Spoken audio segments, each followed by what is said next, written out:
Oggi iniziano le celebrazioni, la manifestazione in onore del nostro concittadino pittore e grande artista Giuseppe Bazzani, nato a Mantova nel 1690 e morto a Mantova nel 1769. È uno dei massimi pittori a detta dei critici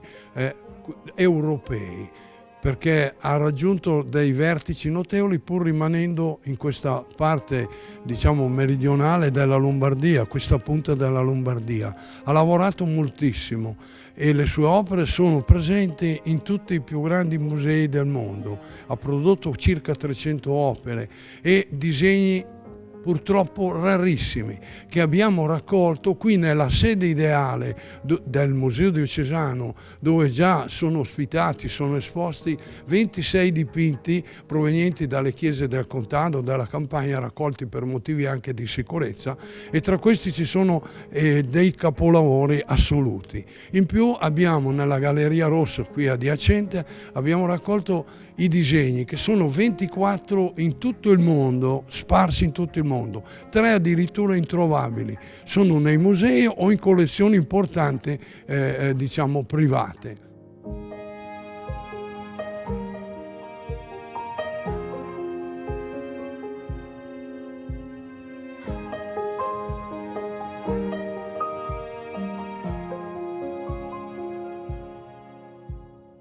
Al piano inferiore, nella Sala delle Colonne, per merito e per la generosità dei collezionisti mantovani di città, diciamo proprio di città, qualcuno anche extramuros e anche di qualche collezionista delle città qui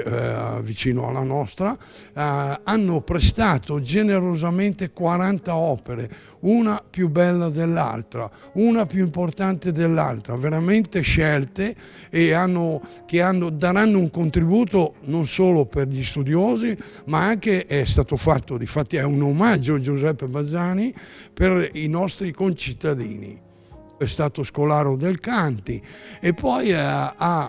noi siamo al confine, dobbiamo dirlo, con il Veneto, ha assorbito, ma non ha copiato, ha filtrato la pittura veneta. Ed Egidio Martini, grande critico storico, nel 64 ha pubblicato una grossa monografia sulla pittura veneta e nel frontespizio ha citato Giuseppe Bazzani e l'ha messo alla pari dei grandi maestri veneti.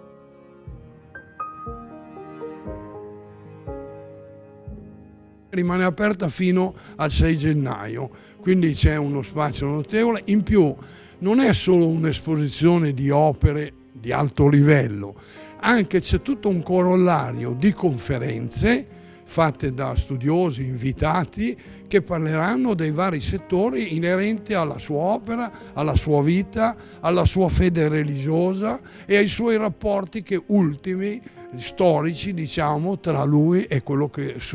supererà, diciamo, occuperà il suo posto all'Accademia Virginiana come insegnante di pittura, che è Giuseppe Bottani.